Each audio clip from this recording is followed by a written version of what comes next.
सीतामाईला सांगितलं की ही जी लक्ष्मण रेखा आहे ही तुम्ही ओलांडू नका. तसं आपल्याला वाटन की हे जे ऋषीमुनी होते त्यांचा असा तांड्यासारखा असा अड्डा राहायचा, परंतु ते तपाच्या साह्याने पाणीसुद्धा त्यांच्याजवळ यायचं. त्यांना म्हणावे असे कष्ट नव्हते, कंदमुळं खायचे. आणि हे विश्वामित्र ज्या टायमाला गेले त्या टायमाला त्यांनी अशी झोपडीच्या भोवती एक लक्ष्मण रेखा ओढली आणि त्या त्या रेषेच्या आतमध्ये जर कोणी आला तर तो जळून भस्म. त्या रेषेच्या आतमध्ये कोणी येऊ शकत नव्हतं, असा त्यांचा सांभाळ व्हायचा. आणि तेव्हा तिने असा विचार केला की एक मुलगा विकून टाकावा आणि ती आश्रमाबाहेर निघाली. त्याच वेळी सत्यव्रत या नावाचा राजकुमाराने मला पाहिले. आता सत्यव्रत राजाची कथा इथं आली. तो सत्यव्रत राजा होता, तो तेथे आला आणि विचारले, अहो हा मुलगा का रडतो?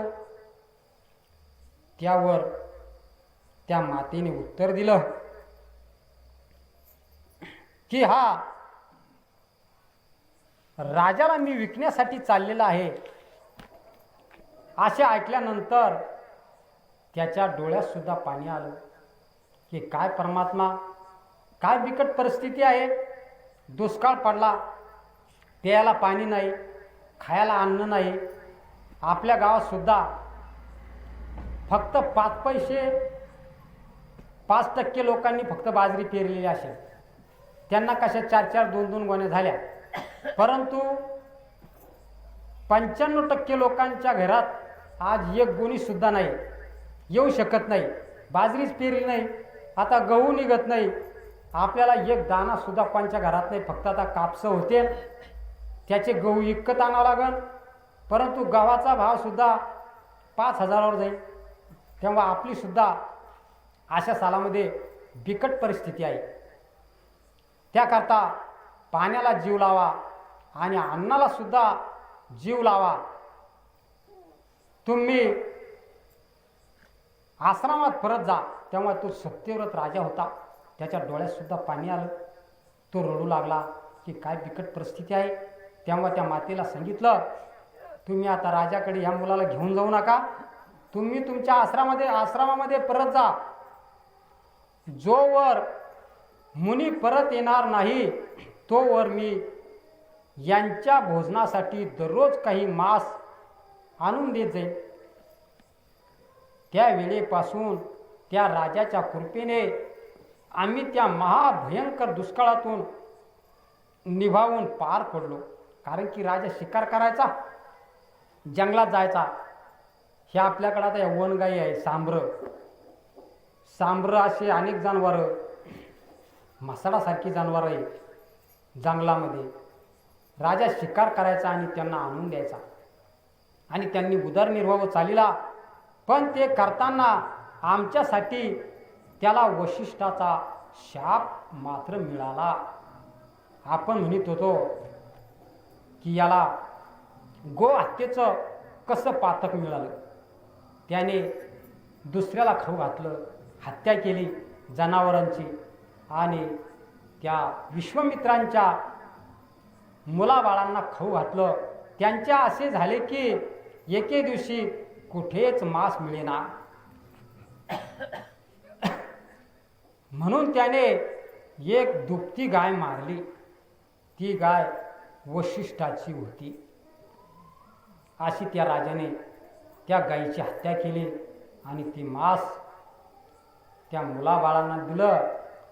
तेव्हा वशिष्ठांनी रागावून त्याला चांडाळ बनवलं. तू चांडाळ होशील असा त्याला शाप दिला आणि त्याचं नाव त्रिशंकू ठेवलं. त्या सत्यव्रत राजाचं नाव त्या वशिष्ठाने त्रिशंकू ठेवलं. जन्मेजय राजाने प्रश्न केला होता की सत्यव्रत मुक्त झाला, परंतु जन्मेजय राजाला कळालं नाही की त्रिशंकू आणि सत्यव्रत एकच म्हणून. मग जन्मेंद्र राजाने प्रश्न केला, त्रिशंकू कसा मुक्त झाला? तेव्हा त्रिशंकू असं त्याचं नाव ठेवलं. अहो प्राणनाथा, आमच्यावर उपकार करण्याची अशी अवस्था झाल्या कारणाने मला अति दुःख झाले आणि तेव्हा कोणताही उपाय करून किंवा तपश्चर्या करून खर्च करावी लागली तरी तसे करून त्याचा उद्धार करणे हे आपले कर्तव्य आहे. त्या विश्वामित्राच्या पत्नीने सांगितलं की महाराज, तुम्ही काही करा परंतु त्याचा उद्धार करा. एवढे बोलून ती गप्प बसली. त्यावेळी मुनिश्रेष्ठ कौशिक तिची समजूत घालीत तिला सांगितले, सुलोचने, ज्या पुत्राने दारुण संकट समयी मदत करून आपल्यावर उपकार केले आहेत त्याची शापापासून मुक्तता मी करीन. माझी तपश्चर्या आणि मंत्र सामर्थ्य या दोन्ही गोष्टीचा वापर करून मी त्याला दुःखमुक्त करीन. एवढे पत्नीला सांगितल्यानंतर विश्वामित्र मनाशी विचार करू लागले की सत्यव्रताच्या बाबतीत काय करता येईल. बराच काळ विचार केल्यानंतर त्यांनी काही निश्चित केला आणि ते सत्यव्रताजवळ गेले. त्या विश्वामित्राने निश्चय केला आणि ते सत्यव्रताजवळ गेले.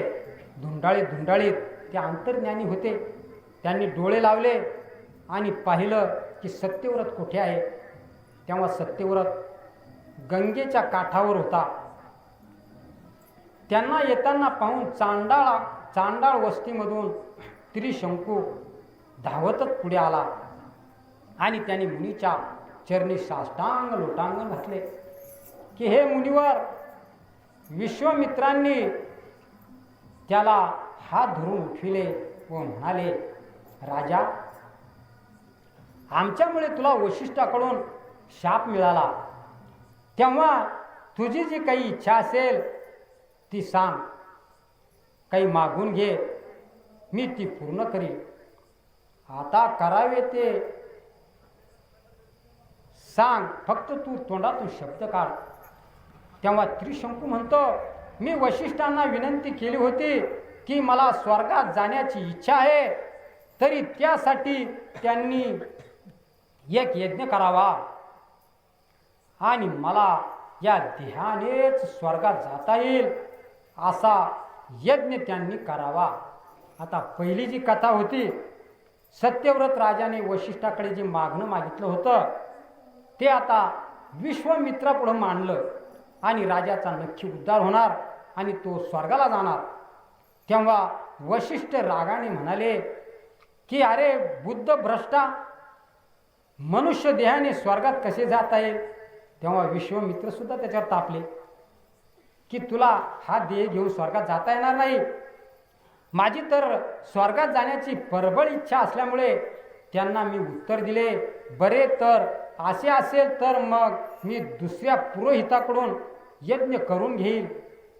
त्यावर चिडून त्यांनी मला शापवाणी उच्चारली, अरे पामरा, तू चांडाळ हो, त्यामुळे मला हा चांडाळाचा जन्म मिळाला असा तो विश्वामित्राला सांगू लागला सत्यव्रत राजा. अशी माझ्या दुर्दैवाची कहाणी आहे. आता आपणच माझ्या दुःखाचा नाश करू शकाल असे सांगून तो गप्प बसला. त्यावेळी विश्वामित्रांनी स्वतःच्या मनाशी काही विचार करू लागले की याच्या शापाचे निवारण कसे करता येईल. त्यांनी विचार केला की याचा शापातून मुक्त करून याला स्वर्गाला कसे नेता येईल. आता पुढची कथा ती पुढच्या अध्यायामध्ये. पुंडलिकावरती हरिविठ्ठल श्री ज्ञानदेव तुकाराम पंढरीनाथ भगवान की जय. माऊली ज्ञानेश्वर महाराज की, देवी माते की जय.